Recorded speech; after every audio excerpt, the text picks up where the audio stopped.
அந்த மாதிரி அந்த காலத்தில் ஒரு பழமொழி ஒன்று சொல்லுவா எங்கள் பாட்டி. அது கொஞ்சம் பச்சையாக இருக்கும், அதனால் கேட்க முடியாதவங்க காதை மூடிங்க. ஆத்தா குண்டி காத்தா பறக்கும்பொழுது கோடிக்கரையில் வஸ்திரதானம் அப்படின்னு ஒரு பழமொழி. அது என்னன்னு கேட்டால், பெத்த தாய்க்கு சோறு போட மாட்டானாம், கட்டிக்க புடவை இருக்காதான், கிழிஞ்சி போன புடவையை கட்டிக்கிட்டு அந்த கிழவி நடமாடின்னு இருக்குமா.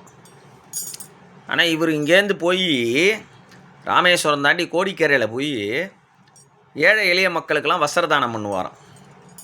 இதுக்கு என்ன அர்த்தம் அப்படின்னு கேட்டால், எதை நாம் செய்யணுமோ அதை செஞ்சால் மட்டும்தான் நம்மளுக்கு பிரதிபலன்கள் உண்டு.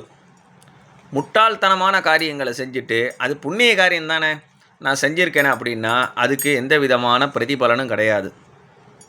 புரியுதா? இது ஒரு உண்மை. அடுத்து பார்ப்போம்.